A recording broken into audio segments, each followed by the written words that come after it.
WhiskyJason here, whiskey from the viewpoint of an American in Germany tasting rare and exotic whiskeys. I have the Octave here, Bunnahabhain 2008, single cask Scotch whiskey, single malt Scotch whiskey, 12-year-old, 3-month Octave finish, one of 86 bottles in the world. All right, so if you have not watched one of my videos about Octave yet, it's very, very simple, the process. You take I'm going to use the word old, tired hogshead. You buy it, and then you re-rack it. You take it out of the one barrel and put it into tiny 50 liters, approximately, ex-sherry Octaves. And then you let it sit for 3 months, and then you fill it up. So according to the wonderful diagram here, so you basically have here hogshead of aged single malt or single grain Scotch whiskey, shorter maturation in sherry Octave casks, and around 88 bottles of exclusive Scotch whiskey. So we have here 86 bottles, so pretty good there, and it's exclusively bottled here for Kirsch in Germany. Now, to be very honest, Bunna and I are getting to know each other a little bit better. Many people love Bunna. If everything goes right, on May 2022, I will be on Isla. I will have visited Bunna, and hopefully I will have finally fallen in love with this distillery. The old 12 is very, very nice. The new 12 is batch variations, which have not all convinced me. There are some young and very, very peated Bunnas out there that are fabulous.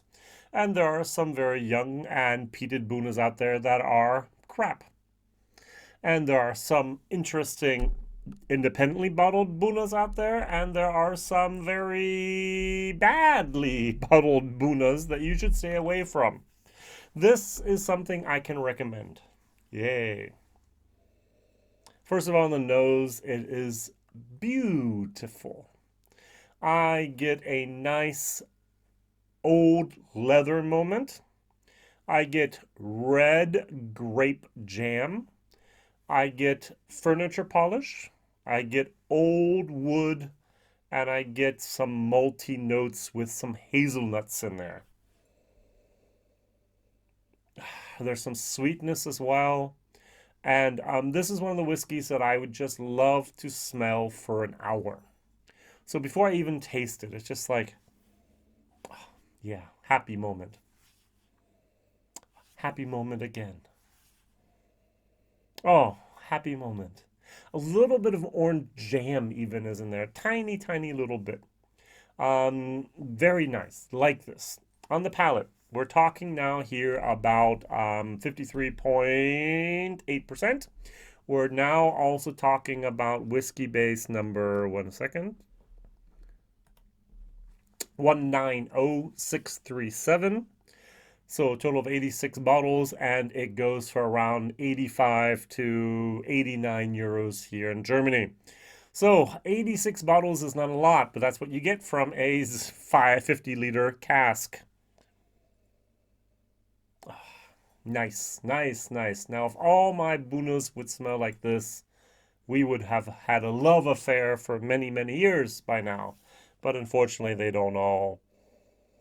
So you have the hogshead at the beginning, you have the sherry Octaves for the last 3 months, and something magical happened to this cask.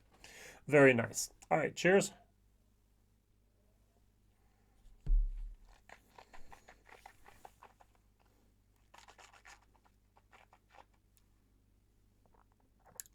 That was weird. It starts fairly high and goes up even higher. It's got a beautiful finish. There is a little bit of white pepper. There's a little bit of heat on this, but hey, it is 53.8%, no problem. But it increases in the taste, and then what happens is I figuratively or mentally bite down on a bitter, red, thick grape skin. I don't know if you've ever tried these very big grapes that are often used for winemaking. They're not the tastiest of grapes, and they have often a very, very thick skin. And that thick skin can be a little bit tannin, a little bit of a bitter type of moment. And that's what I get. I get that thick-skinned grape moment, red grape. I bite down and then oh yeah, good grape. Um, Now I can solve this problem fairly quickly and fairly easily by adding literally 3 drops of water. The 3 drops of water does 2 things here. It activates the sweetness of the whiskey a little bit more, and it actually adds a tiny little bit of alcohol to it, which is interesting. And it dilutes that grape skin problem. So, second time.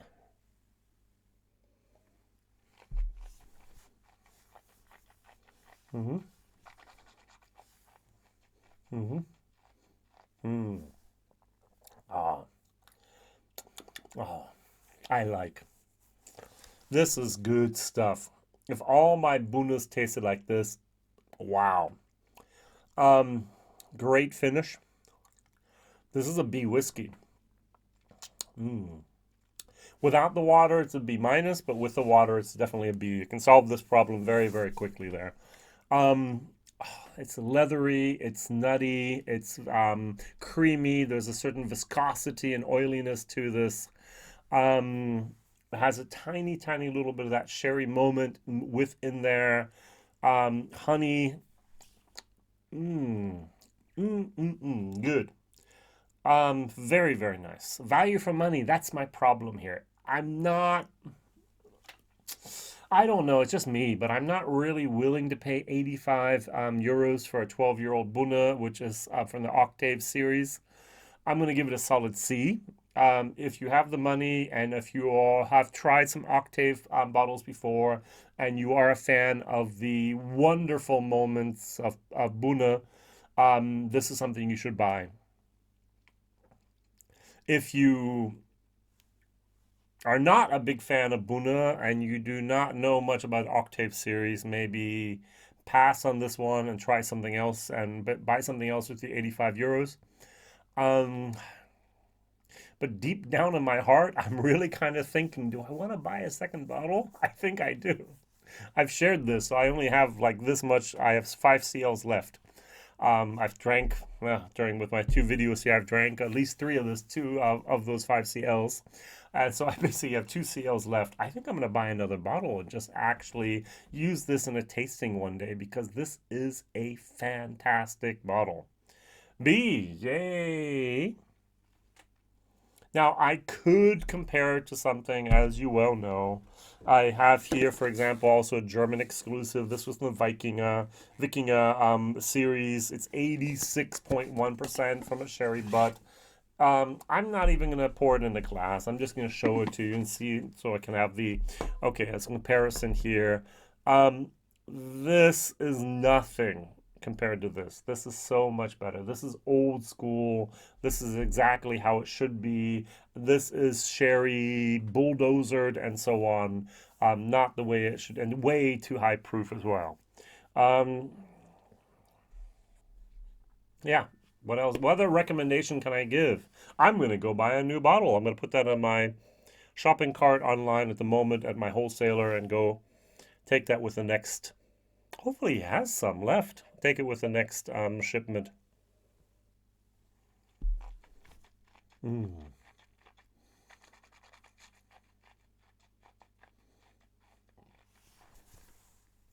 Definitely a B. Maybe even a B plus. Wow.